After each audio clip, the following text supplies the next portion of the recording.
The following program is the work of the broadcast students at the British Columbia Institute of Technology. BCIT Magazine features news stories from around the Lower Mainland which were produced over the last week. Responsibility for the content of the show rests completely with the students and their instructors.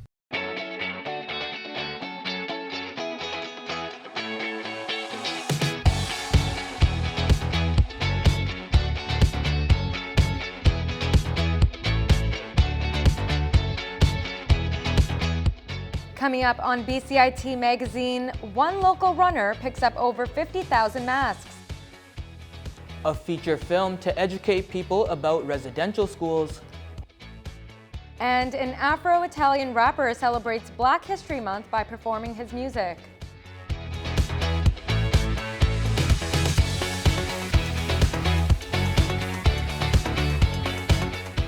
Hello and welcome to BCIT Magazine. I'm Shivani Joshi. And I'm Parmveer Kang. Our show is a compilation of stories created by BCIT journalism students over the last 3 weeks. Let's take a look at what's been happening in the Lower Mainland. Uber and Lyft drivers protested at the Vancouver Art Gallery to air their grievances, saying they are fed up with the current conditions. Jay Zabinal catches a ride with drivers.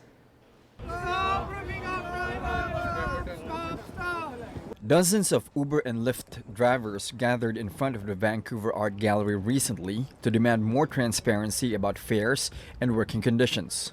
They charge $15.82, right? Am I right with the addresses? Same addresses. How much is the difference? Almost 50%.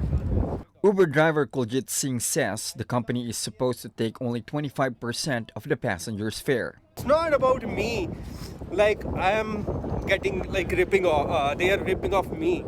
It's about rider, how much they are paying. This Lyft driver says even 25% is hard to take. If you ask me if it's too high, I think they charge too high for sure. 25%, that's like way too much. Many claim their earnings have gone down and there is no one to complain to. Gas prices have gone up, car repair prices have gone up, maintenance has gone up, of course cost of living in other sectors. And while I've been driving with Uber, I felt like our earnings have gone down. Then there are unexplained account deactivations which put them temporarily out of business. We don't have any rights. If somebody say fake complaint, they hold your account for how long? 10 to 15 days. How come? When contacted by BCIT Magazine, an Uber representative says the service fee details were available to drivers when they signed up. On earnings, Uber says Vancouver drivers receive around $24 per hour after expenses, which is 60% higher than the current minimum wage. But drivers say the companies aren't listening. Most of the agents that we speak to are in other countries and they often read scripts. That's what we find difficult. Uber and Lyft have been in the road in Vancouver for 3 years, but it's unclear how much longer some of them will stay on course. Jay Zabinal in Vancouver for BCIT Magazine. British Columbians are showing their support for victims in Turkey after the devastating earthquake last month. David Nava with the story. More than 40,000 lost their lives in the earthquakes that hit Turkey and Syria on February 6. The survivors from this tragedy are experiencing homelessness and hunger. But it didn't take long for people all over the world to show their support. Hundreds of people are organizing one of the biggest donation campaigns in Vancouver's Lower Mainland. When you enter, you get the product, somebody separate. They're packaging around 6,000 boxes per week, an effort that inspired Gulistan Karademir, one of the Turkish-Canadian organizers. All this donation or help we get from volunteers, they're not all Turkish. And that's what makes us like, this is amazing.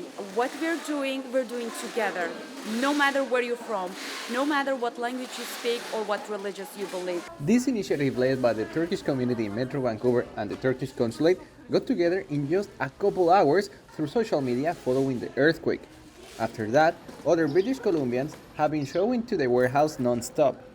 When I heard the news about the earthquake of the Turkey, I feel so sad to hear that. Yeah, so I organized donation event in my church. All these volunteers are spending most of their time helping, requesting time off from work, and many have hardly slept in days. I don't know how I am here, and I don't know how is my another friend here, because it's the morning is 8:30 or 9 we are here, and all night maybe 15 hours we are here. Although the response for donations has been amazing, there is still a great need of human power to package camping gear, rescue equipment, clothing, food, and medical supplies. Just come and help us. Come cheer with us. Come say we're here together. We can do this. It will pass. It will be hard, but it will pass. With being together, we can get over this. We have to help each other. Organizers insist that the help and good spirits will be needed for months, if not years, for the victims to recover from the earthquake. David Nava in Vancouver. Thank you for your support, guys. Thank you. For BCIT Magazine. Reporter David Nava joins us now. So David, almost a month after the first earthquake hit Turkey and Syria, how is the current situation? Not ideal. Just this week, another earthquake of 5.6 magnitude hit Turkey, toppling more buildings and increasing the death toll. In total, more than 100,000 buildings have been destroyed, leaving around 1 million people homeless, and more than 50,000 people lost their lives in Turkey and Syria. Is the support group still sending help to the affected area? Yes, however, they have relocated to a warehouse in 7320 Buller Avenue in Burnaby. Since there is so many people without a home, the most urgent items are sleeping bags, winter tents, and blankets. Also, you can check their social media where they have an Amazon link with the different items they need. Thanks to the great response from British Columbians, the organization is asking people to not send any more clothing to their location. Shivani? Thank you, David. A campaign to end violence against women will be running for its 12th consecutive year. Reporter Kyle Collis went to a Surrey Gurdwara to learn more. Sikhi advocates for equality, social justice, and service to humanity.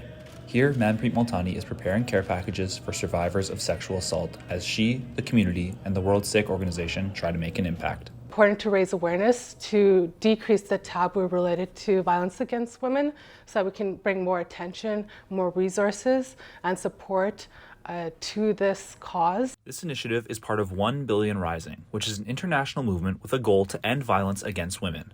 Every year in February, they team up with other organizations to spread awareness. This year, they decided to create care packages. Multani and other WSO members have created 820 care packages for the Surrey location, which include items like soap, shampoo, toothbrushes, and toothpaste. They also come with handwritten letters of encouragement. This is important because oftentimes some of these women have left their homes in a rush without many of their bare necessities, and this helps them find some normalcy. The annual events take place around Valentine's Day, as this is a time when advocates say survivors may feel particularly alone. These care packages send a message that there is support available. Shelters, we're basically, in a way, communicating to them that we're here for you, that we hear you, and that we will stand up for you whenever you're ready to speak, whenever you want to share anything and whatnot. And I think that's most important. In 2019, Stats Canada reported that 30% of women aged 15 and up report experiencing sexual assault at least once. This initiative is to raise awareness and hopefully decrease violence against women. The WSO will be handing out these packages on February 20th. Kyle Collis in Surrey for BCIT Magazine. This past weekend marked the 1-year anniversary of Russia's invasion of Ukraine. A Vancouver resident that was in Ukraine last year sat down with reporter Victor Goshay to share his memories. Let's take a look.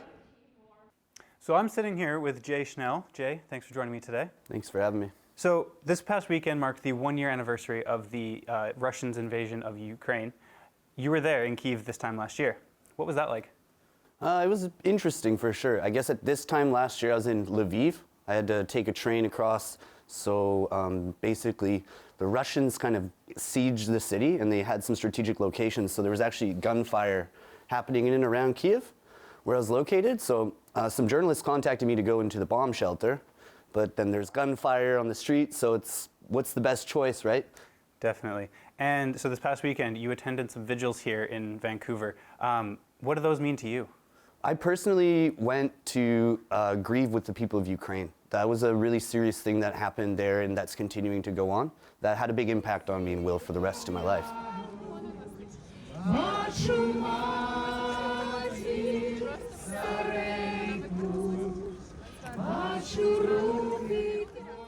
And then, what do you think about the support that has been offered to Ukrainians, both in Vancouver and in Canada as a whole?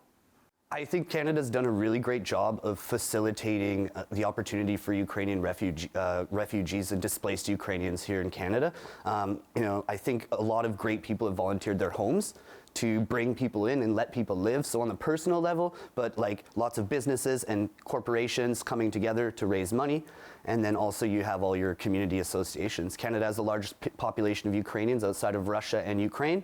So, we had a big community initially, so that foundation is something great. And I think Canada's doing a great job supporting Ukrainians that are here. Right. And so you went over there to tell the story of what's going on. Why are you following this story so closely? So I lived there before the conflict started. I believe if I would have shown up and it was pre-existing or already going on, for instance, if I went to Syria right now, or Afghanistan, or if I went to Turkey in the war zones of the east, or see the earthquake damage, it would have an impact on me. However, that specific incident impacted me because I've spent time in Turkey now. I love Ukraine, and I love Ukrainian people, and I love that country. So I live there. It's one of my favorite places in the world, Kyiv. And so I think that's personally why it affected me so much. And then just going through that traumatizing experience, now I feel very connected to the Ukrainian people, the country, and this conflict in general. Jay, thanks for joining us today. I'm Victor Goshay from Burnaby for BCIT Magazine. BCIT has a new lab that is the first of its kind among all Canadian post-secondaries. My co-anchor, Parmveer Kang, puts on his lab coat. Basically a light detector called the CMOS detection. BCIT's Clinical Genetics Technology program has launched its next-generation sequencing lab. This lab is the first of its kind in Canadian post-secondary history. Miranda Mickens, a student in the program, is embracing the opportunity to work on this cutting-edge technology. It was super important and really exciting, I think, to be able to get the opportunity to work with it hands-on, because we are the first ones here to be able to do this lab, so it was really exciting. BCIT partnered with American biotechnology company Illumina to make this lab possible. Illumina provided the ISEC 100, which is the instrument used in the lab. Next-generation sequencing is used to identify novel and rare cancer mutations and detect familial cancer mutation carriers. The power in that really comes for personalized medicine. So your particular genetic sequence will determine your diagnosis, what treatment you receive. Students in the program understanding this complex theory gives them an advantage.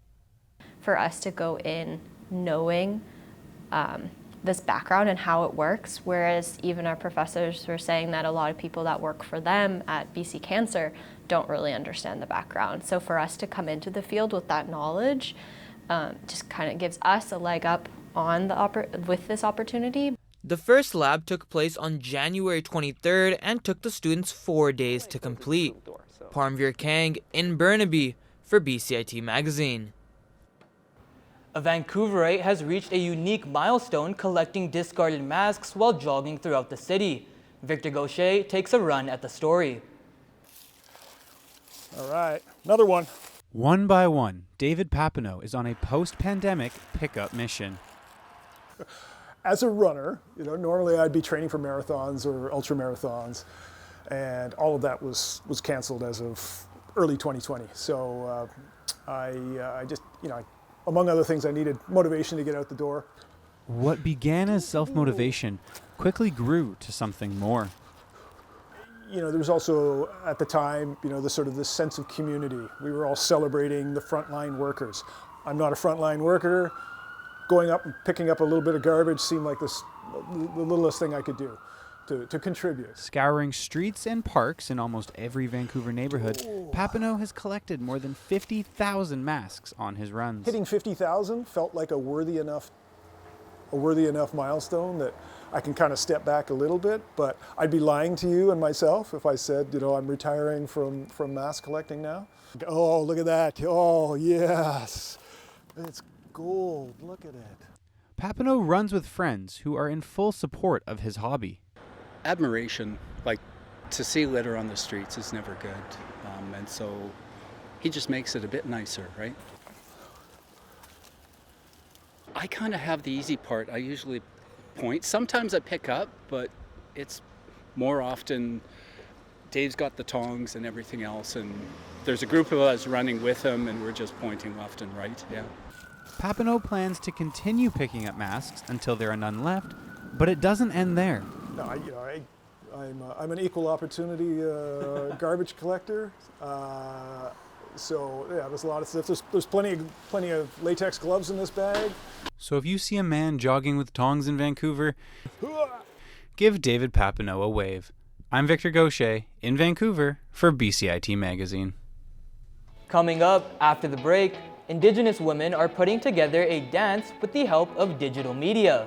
And the Museum of North Vancouver has opened up an exhibit featuring diverse voices.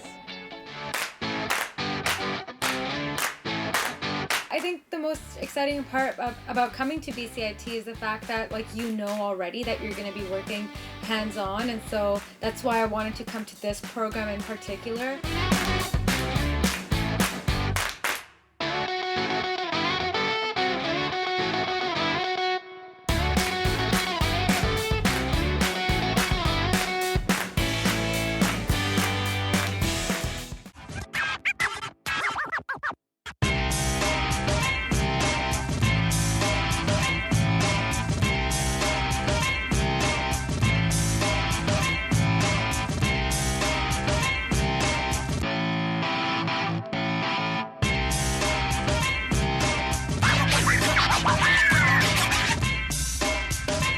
I'm Shivani Joshi, and you're listening to 1680 The Crow.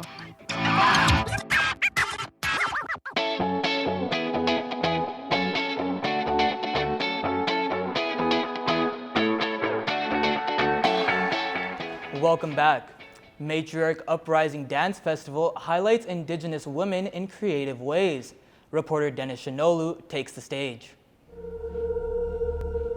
These two performers are rehearsing for the Matriarch Uprising Dance Festival, which is sharing experiences not often seen in contemporary dance. The second piece I'm performing on stage is called Mamwe, Together Through the Fire, and that is choreographed by Olivia. It's a hybrid show. Myself and the other dancer, Daisy Thompson, are on stage in motion capture suits, which we're in right now. Viewers will put on the headset and be transported into a world inspired by Indigenous story and brought to life through cyber modeling.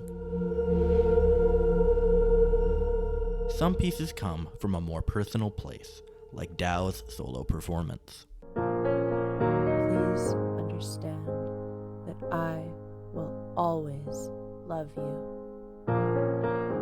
My piece is called Journals of Adoption, and it is exploring the process of my birth mother giving me up for adoption and kind of going into the nuances of a journal that she wrote for me while she was pregnant with me and beyond, as well as my response to that. Matriarch Uprising is led and performed by Indigenous women. The founder drew upon her own experiences to curate the pieces. And it was upon moving to Coast Salish territory, Vancouver, that I found my mentorship community, the other Indigenous women who were nurturing the art of contemporary dance, who took me under their wing.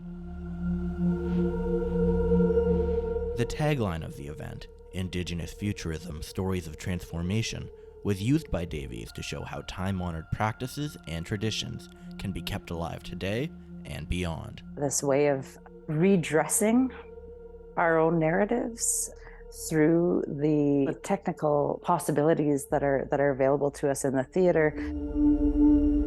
With experiences like conversation circles and workshops, Matriarchs Uprising aims to leave a lasting impression.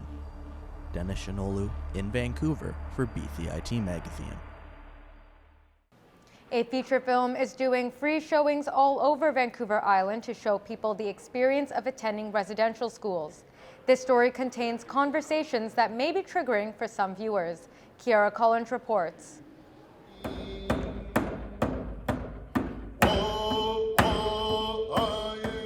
The sound of drums is a thank you to filmmakers who traveled to Port Alberni.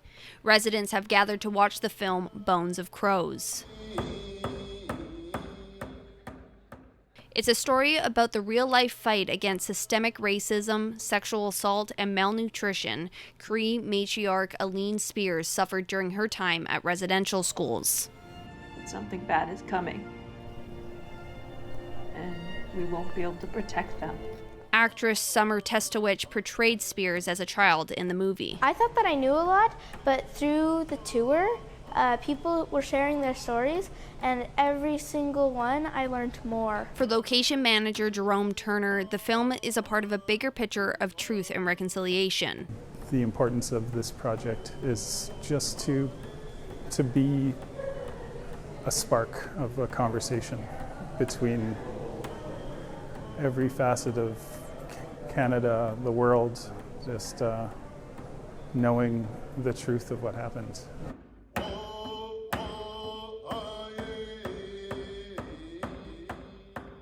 Everything that happens in this film really did happen based on testimony and conversations. When things are too good, I'm just scared that things will be taken away. None of the names are real, obviously. Sharing of stories is something that this film has done, giving families a safe space to reflect on what happened in the past. It's shown in these tours that it's given some of our elders the courage to stand up and just share with everybody, strangers in the room, what happened to them. Cultural support has been provided by elders on set and during showings to help survivors and storytellers cope with the trauma and allow them to heal. It didn't just destroy Indigenous children, it destroyed the possibility for us to be entire communities from the start. But the film has also inspired others to move forward in their lives. Each one of us has a history, and it's history that can help us change the future. Kiara Collins in Port Alberni for BCIT Magazine. A minimum of 67 children died while attending Alberni Indian Residential School. The Shuswap First Nation has learned this from official documents and conversations with survivors. They found 17 geophysical features during scanning that the nation says are possible unmarked graves. Just 10% of the 100-hectare area was surveyed to obtain these numbers. If you are seeking cultural support, call the Indian Residential School Survivor Hotline. They are available 24 hours a day and 7 days a week.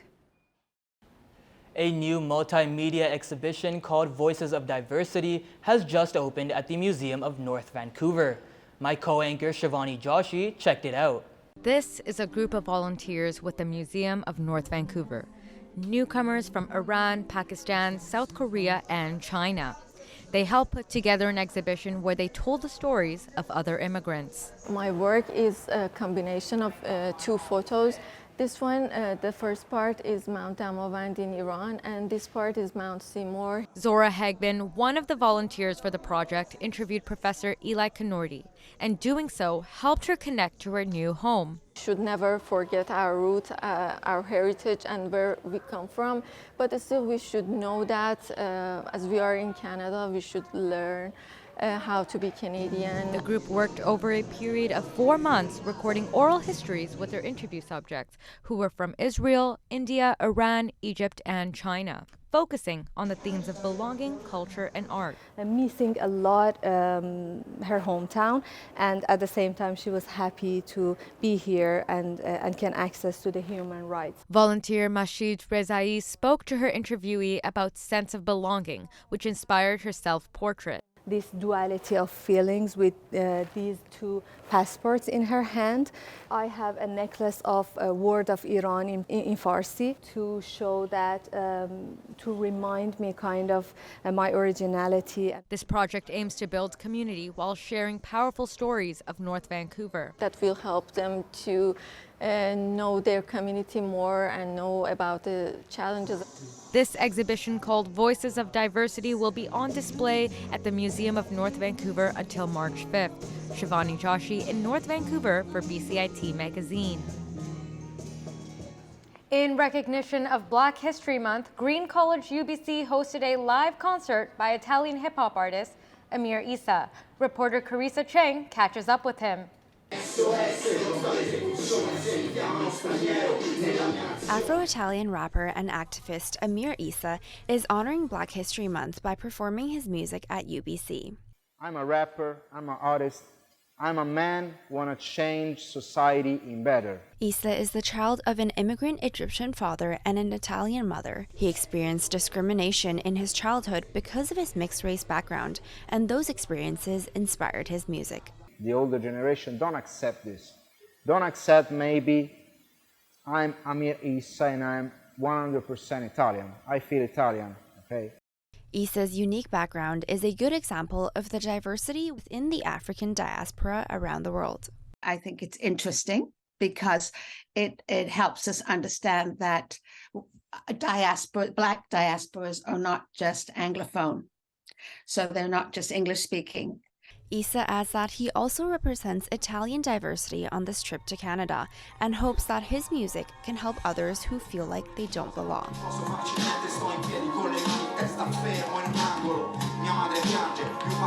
When I was a kid, I have a lot of discrimination around me, a lot of prejudice, and I start to write rap music for this, to help people like me. I want to make a good example for the young generation. Issa hopes his music can be a catalyst to help bridge cultures and challenge stereotypes, something others also see as important.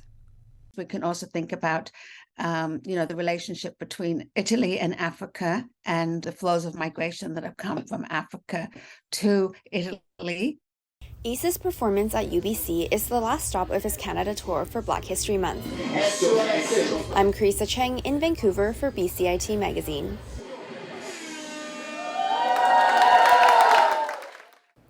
Burnaby City Hall has decided to create an advisory council committed to reconciling discrimination against Chinese Canadians. The hope is to research and then present a formal apology. City Council approved the motion after reviewing a staff report detailing discriminatory policies between 1892 and 1947. A popular American snack with a Korean twist has been popping up on the streets of Metro Vancouver. Carissa Cheng and Yusuf Habib take us on a journey of how Korean corn dogs made their way to Vancouver.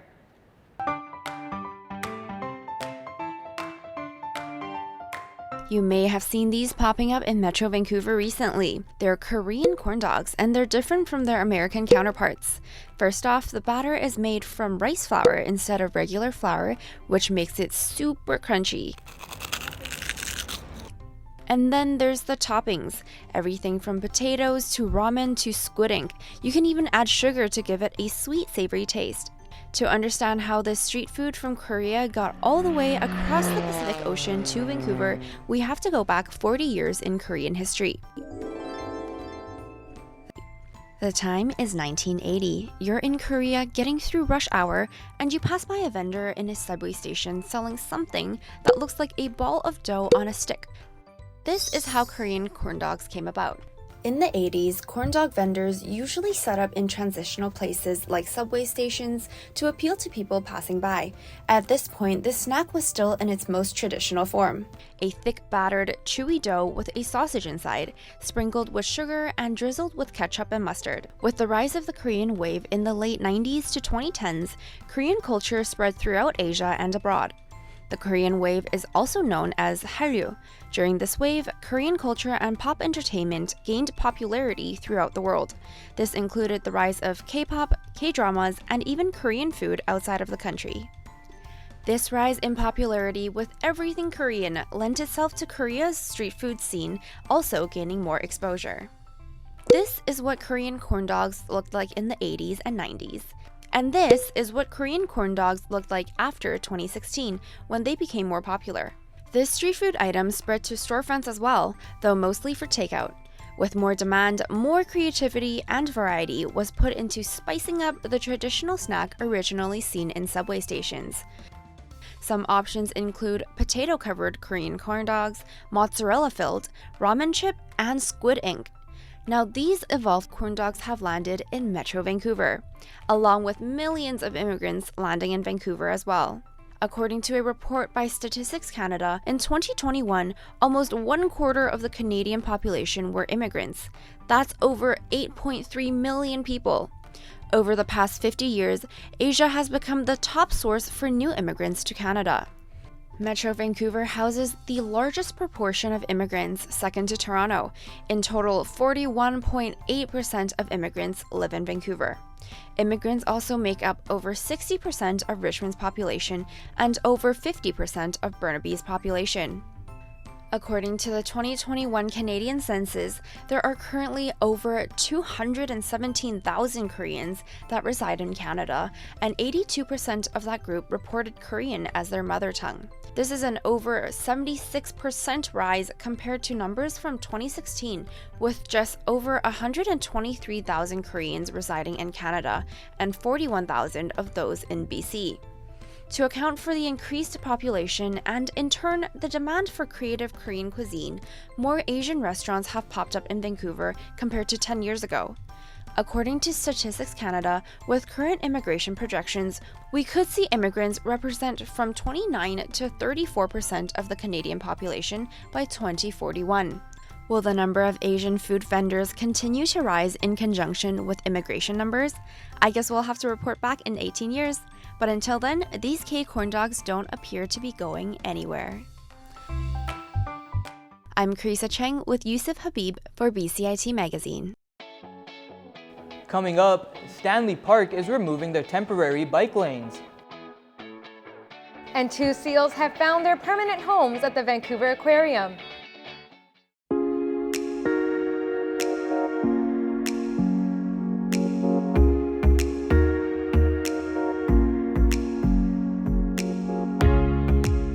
It's a newsroom, it simulates the industry. We have the same equipment that you would have if you were a professional. And just being able to feel like a professional while still getting an education is something that I'll never take for granted.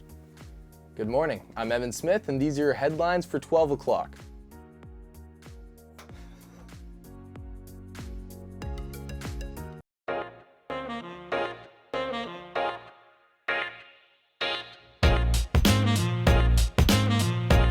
My family's from Hong Kong. The freedom to report is everything to me.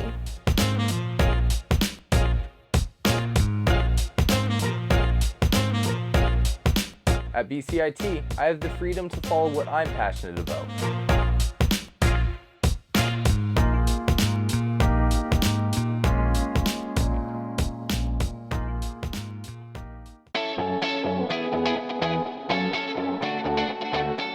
Welcome back to BCIT Magazine. Vancouver's Park Board has voted to remove the temporary bike lanes in Stanley Park.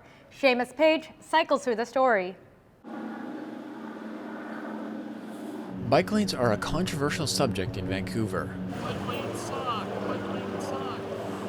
Starting in May, the Vancouver Park Board will remove the temporary bike lane in Stanley Park, ending a debate that has been ongoing since the pandemic of 2020. Some cyclists feel as though this decision is a reversal on what the ABC promised in their campaign before the election. Kind of ABC's campaign promises to make that a permanent bike lane. That was pretty exciting for myself and I think the rest of the cycling community. So for them to decide that they would choose the option to not kind of go forward with that permanent bike lane, I think is pretty disappointing. It's been very nice to have this in the middle of the city, a place where you can bike safely. The vote itself was 6-1 in favor of removing the bike lane. The one person who voted against it believes the ABC's desired plan for a permanent bike lane isn't viable. They've been rushing around to get you your answers, and now I'm hearing from across the table that we haven't had enough consultation. The staff said that to do a comprehensive bike lane the way ABC wants to do it in their, their dream vision, would cost between $20 to $50 million. For now, the lack of a dedicated bike lane leaves some cyclists concerned it will become more dangerous for them in their riding. Concerned about being hit by a car, but through Stanley Park there's lots of people kind of taking in the sights while they're trying to drive. So your head is definitely on a swivel trying to make sure that you're not kind of on the other end of the car. This is a difficult decision. I know there's a lot of emotions running very high, both around this table and in the public. Cyclists have a few more months to enjoy the bike lane. After that, they may have to look into different routes. Seamus Page in Vancouver for BCIT Magazine. BCIT's Rec Center is bringing back an initiative to encourage students to check out what the facility has to offer. Our reporter Jacob New talks with BCIT staff about what consistency means. Rain during the BC winter is predictable, but a tough reality for BCIT students looking for a dry space to exercise. Behind me is just one location on campus looking to reward students for being active and breaking from the books. We saw people actually really excited to come in, and people that maybe walked in, maybe their first time, not really knowing the space at all. The Consistency Challenge encourages students to use the campus rec center on a regular basis, with those who make 3 visits a week entered to win prizes. Seeing that and giving them an incentive to come in a little bit more regularly and feel kind of like a sense of community. Everybody's kind of doing it together. The rec center hopes to inspire students to take small steps towards healthy habits in their physical activity, especially when that task may appear daunting. They don't know how to start. They're afraid of starting. So if BCIT and rec center in particular can just do this educational part and maybe help to get on board, that would be amazing. Yulia Folk thinks the initiative is a good step to help students learn about programs offered and what's available to them. Yeah, I definitely go to the gym to play some basketball with my friends, and it helps a lot because the stress at BCIT is definitely a lot. Taking away that stress is another focus of the initiative, which encourages a variety of activities, not just the gym. Consistency doesn't mean working out in the gym or going to the gymnasium and shooting hoops or playing soccer. That might mean coming in, playing Xbox, ping pong, foosball, hanging out, recreating in whatever way they wanted to recreate. For students looking for a reason to find a new fitness routine or just a space to relax before their next assignment, this latest initiative may be just the incentive they need. Jacob New in Burnaby for BCIT Magazine. Reporter Jacob New joins us now. Jacob, how has the feedback been on the initiative? Well, in speaking with staff at the Rec Center, they've said the feedback has been extremely positive. Now, one important thing to know is that while this prize draw may not have been the main reason for students coming here, the initiative still put the Rec Center in students' minds as a place to be active and to hang out. And when does the initiative officially end? Well, the initiative did run from early February to just the beginning of March. The initiative actually ends just today, with the prize draw occurring early next week. Parmveer? Thanks, Jacob. Canada Soccer President Nick Bontis has resigned, stating that change is needed. This comes after multiple provincial and territorial soccer leaders asked Bontis to step down. He resigned during a board meeting on Monday. Both the Canadian men's and women's soccer teams have also called for a change following poor treatment of the women's team. One of the biggest basketball tournaments in North America is just around the corner. Evan Tate and Kyle Collis break down March Madness, explaining how the tournament's format has added to its popularity. For some, March means the start of spring and warm weather. However, for sports fans, it means that madness has arrived. The NCAA Men's Division I Basketball National Championship, better known as March Madness, is an annual tournament featuring 68 of the best American collegiate teams competing to determine which school's basketball program reigns superior.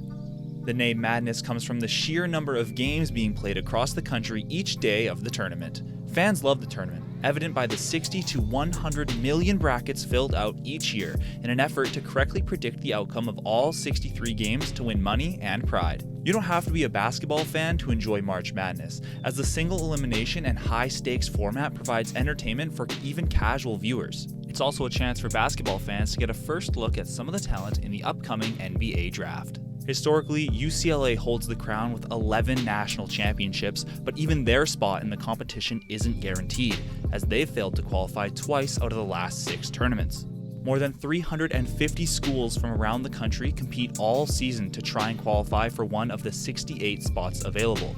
But before we get into how the tournament works, let's explain how these schools even make it, because for a lot of programs, playing in the tournament is a huge accomplishment in itself. First, 32 of the 68 available spots are reserved for the champions of each conference around the country.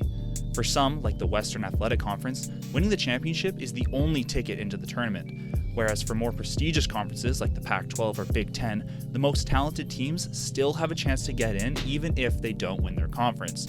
But how do they decide which teams get the other 36 spots? On the second Sunday of March, also known as Selection Sunday, a committee sits down to decide which schools earn the other 36 spots. Teams who make the tournament on Selection Sunday receive at-large bids and are generally from college basketball's top conferences such as the ACC, Big 12, and Big East. The committee can select any number of at-large schools from each conference, but they are usually decided based on record on the road, strength of schedule, the eye test, and a whole bunch of other factors that nobody besides the committee truly understands.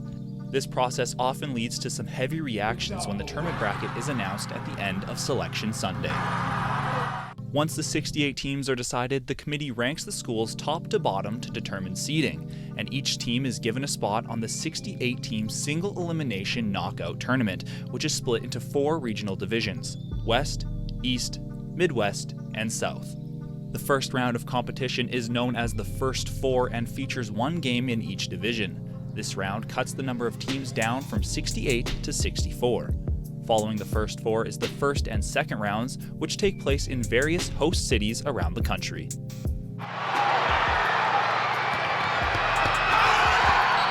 After the second round is when Cinderella stories often emerge and fans start carving out their next NBA favorites. The Sweet 16 and the following Elite 8 rounds will be hosted in 4 different cities representing each division. This year, Las Vegas will host the West, New York City's Madison Square Garden in the East, Louisville, Kentucky for the South, and the Midwest games will be played in Kansas City.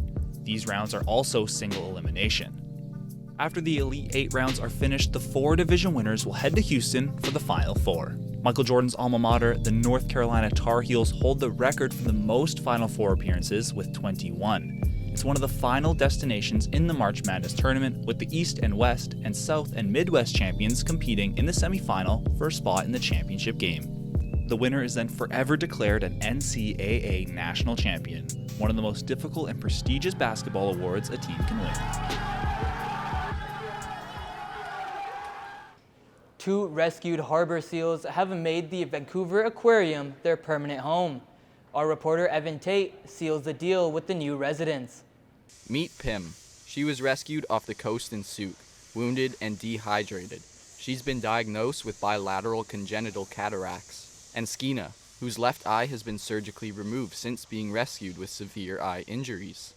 Both seals are almost completely blind and were at the Marine Mammal Rescue Facility before moving into the aquarium. We respond to animals in need, animals in desperate situations, animals that have been affected primarily by human activity, and then give them a second chance at life. The seals have been deemed unreleasable by the DFO, as their blindness won't allow them to catch food in the wild. The Vancouver Aquarium is happy to provide them with a place to continue their journey. Every year there are maybe 1 or 2 animals that, although we can solve their problems, we can't get them to a place where they can be released back in the wild successfully. Skina and Pim are about 6 months old and have not yet met the other marine mammals at the aquarium. Marine mammal trainer at the aquarium, Nadine Trottier, explains the process when new seals arrive. It's going to take us a little bit of time to train them to come to their station and recognize their name. We're also introducing them to different food types and different enrichment just to get their mental stimulation going a little bit. Then once they're a little bit more stable and recognize their name and come to station, we will introduce them to our other 4 harbor seals. The aquarium says the animals will work as ambassadors for the Marine Mammal Rescue Center and to their species to educate the public on the importance of caring for British Columbia's coast and aquatic life. The aquarium is excited to be able to provide a forever home for the seals and are encouraging residents to come visit them. Evan Tate in Vancouver for BCIT Magazine. That's our show for this week. If you have any questions regarding the content, you can contact us at bcitnews.com. Thanks for joining us. I'm Paramveer Kang. And I'm Shivani Joshi. Here's some highlights from today's show. See you next time on BCIT Magazine.